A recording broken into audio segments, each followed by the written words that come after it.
Hello students, again we are going to discuss about the lesson number 2 and this today we'll do pancreatic gland, adrenal gland, testes, ovaries and feedback mechanism. So first of all we will discuss regarding pancreas. Pancreas, as I told you earlier, it is a dual gland. It is located below the stomach. It is a dual gland. When it is producing enzyme pancreatic juice, then it is acting as exocrine gland, but it is having cells called as islet of Langerhans. The special cells in the pancreas known as islet of Langerhans, which are producing two hormones, insulin and glucagon. But in your book only about insulin is discussed. So pancreas is producing a hormone known as insulin, and the function of insulin hormone is to lower the blood sugar level of the person. जब आप खाना खाते हो तो sugar जो है वो produce होती है ब्लड में, तो देन इंसुलिन इज प्रोड्यूस, जो आपका जितना रिक्वायर्ड एनर्जी है that is taken up by your body and rest को वो कन्वर्ट कर देता है. इंसुलिन जो है इट इज कन्वर्टिंग जो ग्लूकोज है इसको ग्लाइकोजन में कन्वर्ट करके जाके लिवर में स्टोर कर देता है. तो insulin lowers the blood sugar level.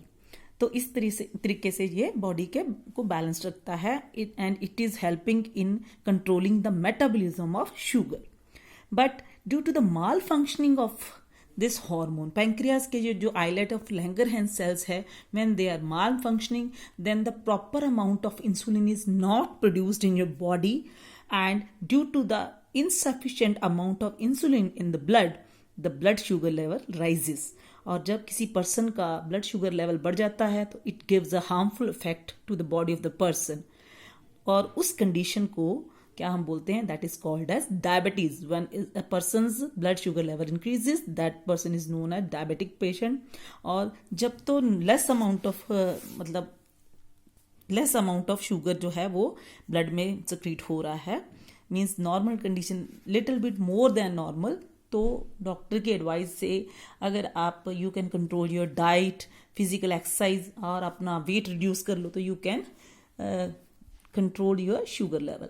But in the case of severe, जब बहुत ज़्यादा स्वेयर डायबिटीज़ होता है, देन स्वेयर कंडीशन के under the person has to take insulin, जो आर्टिफिशियल हार्मोन इंट्रोड्यूस किया जाता है inside the body of the patient, जिसमें क्या करता है, फिर वो इंसुलिन क्या करता है, शुगर लेवल को कंट्रोल करता है.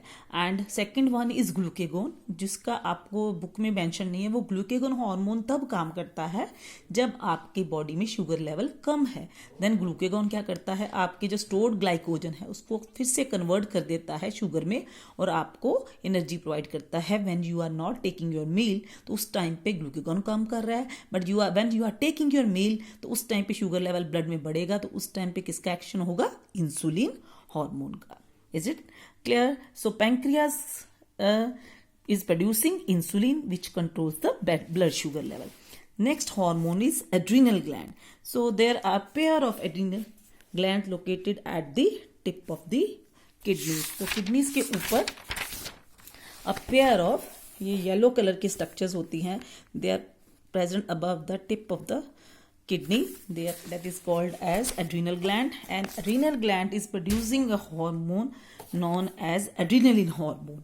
और जो adrenaline hormone है it regulates your heart rate, blood pressure, carbohydrate metabolism. So ये जो हार्मोन वैसे तो रूटीन में ही हमारी बॉडी में स्मॉल अमाउंट में प्रोड्यूस होता रहता है, but when you are frightened या एक्साइटेड, जब आप गुस्से में होते हो या ओवर एक्साइटेड हो या जब आप किसी चीज़ से डर जाते हो, then this hormone is produced in large amount, और at that time it speeds up your heartbeat, your blood pressure increases, your breathing rate increases. So and again, तो ये सारी जो प्रोसेसेस हो रहे हैं, that also increases the sugar level in your body, which provides you more energy to cope up with the situation. Means you can fight with the situation or you can run away from the situation. And that's why adrenal gland is also known as fight or flight hormone. अगर आप अपने आप को energetic मानते हो कि हाँ I can fight with the situation, जैसे कि स्नेक आपने देख लिया तो कई बंदे डरते हैं तो वो उसको देख के इधर उधर भाग जाएंगे, शोर मचाएंगे, एंड रेस्ट वो स्टार्ट उसको ट्राई करेंगे पकड़ने की. तो it is also known as fight और फ्लाइट हार्मोन, या इसको gland of emergency, it is also known as gland of emergency. Next gland hormone is testes. So a pair of testes are located in case of male. I'm going to show you again from the diagram. There are pair of testes present in the scrotum. Scrotal sac में males में pair of testes होती हैं, and testes is also a double gland. When they are producing sperms, they are exocrine, but when they are producing an hormone known as testosterone hormone, then they are acting as endocrine gland. So what is the role of testosterone hormones in male? They are associated with the puberty. जब बच्चों में puberty आती, puberty is the stage of maturity, sexual maturity आती है, तो at that time the development of secondary sexual characters. तो क्या होते हैं लड़कों के secondary sexual characters? Means deepening of voice, mustaches का develop होना, beard का develop होना, then body hairs, means armpits में body जो है हेयर डेवलप होते हैं मेल्स में. So these all are broadening of shoulders, then chest की broadening, these all are the features developed in males due to the production of testosterone hormone. And the puberty age attained in boys in the age of 13 to 14 years of age. Then ovaries. Ovaries are also a pair of ovaries are present in females. So female sex organs, they are called as ovaries, and they are also present in a pair. So ovaries are also acting as dual gland. When they are producing eggs, then they are acting as exocrine gland. But when they are producing hormones, then they are acting as endocrine glands. So two hormones are produced by the ovaries. First one is estrogen, and second is progesterone. So the function of estrogen hormone is to control the development of female sex organs. जो female sex organs की development है, that is controlled by estrogen hormone. And female features, वो कौन से secondary sexual characters in female, वो क्या हैं? Feminine voice, soft skin, mammary glands, these all are controlled by estrogen hormone. जो progesterone hormone है, वो menstruation cycle में या यूट्रस की जो चेंजेस होती ड्यूरिंग मेंस्ट्रुएशन साइकिल उसको कंट्रोल करता है. And it also help in maintaining the pregnancy in the case of females.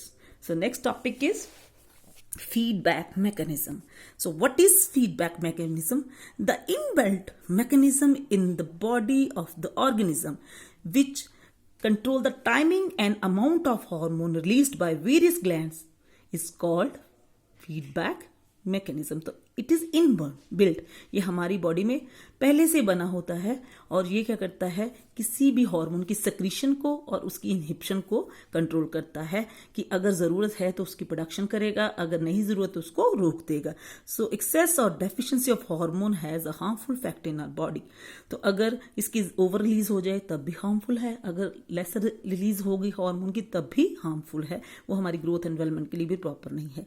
तो ये इनबिल्ट मैकेनिज्म बना होता है. फॉर एग्जाम्पल जैसे कि शुगर का ही मैंने बताया कि when you are having your meal, तो उस टाइम पे आपके ब्लड में शुगर लेवल ज्यादा है. At that time insulin will be produced in your body which will convert excessive of sugar in your blood into glycogen and it will store it into liver.